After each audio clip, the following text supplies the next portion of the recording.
今天泽宇老师呢不给大家分享我们的设计规范呢，包括选型计算以及呢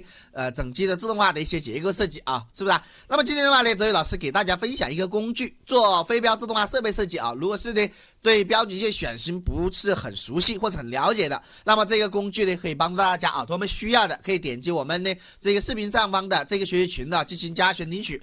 那么我们都知道啊，做飞标自动化设备呢，不像做传统的机械设计啊，飞标自动化的产线或者是单机是吧，或者是自动线等等啊。那么相对而言的话啊，它是一个呢综合的这样的一个学科设计啊。为什么是综合学科设计呢？一台设备它综合了光机、电气液或者是呢我们的飞标件等等这样的一个集成的一个设计，使它呢实现这个自动化的生产，是不是啊？好，那么这个时候的话，一般来说液压用的比较少，所以的话呢，通常像我们做锂电 3C 半导体啊，或者是物流输送啊、机器人相关的。一般情况下呢，就会用到的这样的一些电机啊、气缸啊，是吧？传动元器件，比如说像我们的这样的一个凸分割器，直线的这样的一个模组当中的这样的一个丝杆呐，直线导轨以及同步带等等，是不是？好，那么这一些元器件的选型呢，对于很多初级工程师来说是有难度的啊。对于有经验的工程师，可能呢，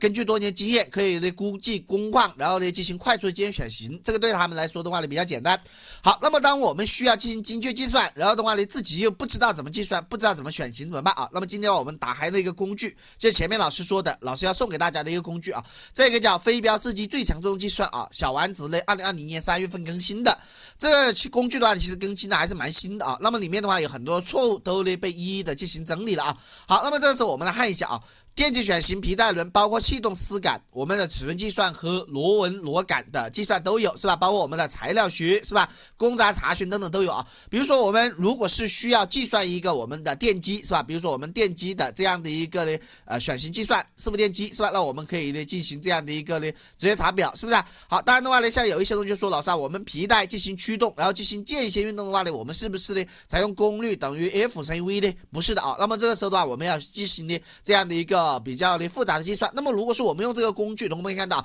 直接填写这一些呢我们的绿色的这样的一个栏目，那么我们可以自动计算你所需要的这样的一个力矩啊，或者是功率大小，是不是？好，当然的话呢，可能有些人就说，老师齿轮齿条的计算是不是比较难？那么我们直接点击，我们可以看到啊，齿轮齿条计算直接输入相关参数，那么呢我们所有的齿轮齿条的这样的一些参数啊，是不是都会出来？那么也就是说，用这样的一个工具，我们可以快速的计算和选型，不管是呢我们的这样的一个气缸也好，电机也好，还是丝感也好啊，是不是啊？所以的话呢，对我们作为机械工程师的这样的一个设计来说啊，我们的周期比较紧，然后的话呢，没有时间去手动计算，然后的话用这样的一个表格去计算是最好的啊。同学们如果是需要的话呢，可以去赶紧加一下屏幕上学习群去领取一下，这一个呢，反正是周宇老师免费送给大家啊。而且的话呢，大家想学飞标机械的话，就到小丸子教育啊，腾讯课堂的话也可以搜索。最快捷、最有效的方法还是加我屏幕上学习群的，很多的图纸资料啊，包括一些设计规划，还有大量的免费课程啊，都在群里面可以学得到，好吧？有需要的同学啊，有需要工具、需要学习飞标设计、